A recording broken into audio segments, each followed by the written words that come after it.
It is very clear that what has happened to this lady is a clear understanding of the type of politics that we have in Rivers State.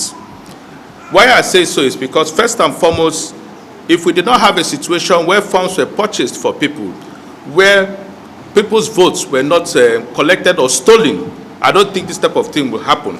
In a situation like this, I don't think her vote was, she voted for that man, but rather her vote was stolen from her and allocated to himself, just because he wanted to become local government chairman. And let us get something very, very clear. It is very obvious that if the past administration, before now, had done a clear-cut work on the educational system in the Rivers State, we will be talking about renovation now, rather than a total overhaul of the educational system in Rivers State. It is very clear that there has been no work done in the last 10 years in terms of the educational sector in Rivers State. However, we'll have to make it very known that whatever happens to Ms. Uchechi and her mother, we will hold every relevant people who have been calling that. And that talks about the DPO of that local government area, talking about the local government chairman and the assembly members, both state and federal, and also the chief press secretary. And let me also put it very clean, very plain sight.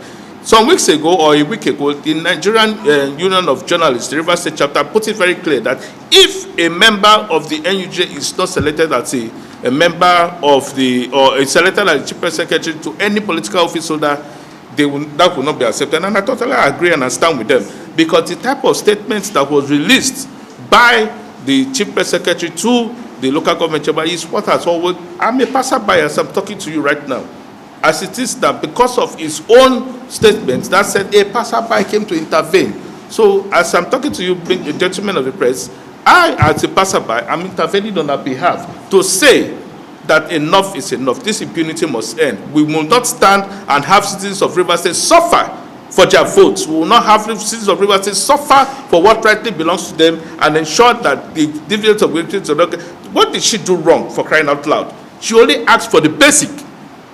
Come to support, come to assist, and ensure that the children, which are the future of tomorrow, do not suffer what is going on now.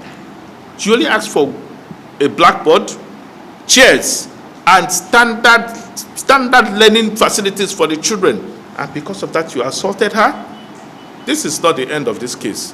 Our team is considering the legal implications of the action of the chairman, and definitely will take the right necessary legal steps to ensure that the victim here gets justice. It is also of note that citizens have a fundamental duty to demand accountability and transparency from their government, as they are the ultimate stakeholders in a democracy. This responsibility includes monitoring public projects, which she just did. The office of a citizen, it's a right as a citizen. And in fact, with this particular incident, the civil society organizations present here, we have decided that we'll be going from one local government to another to look at the development, the projects done, the abandoned project, and then we'll bring it to the public. And we'll see how many local government chairmen in Rivers State that will come and harass us for standing up for the welfare of we the people in this democracy where sovereignty ordinarily belongs to the people. Do you understand? So these are people that are ordinarily public servants who are there to serve the people. All men are born equal and have equal rights. She has equal rights as well as the chairman. So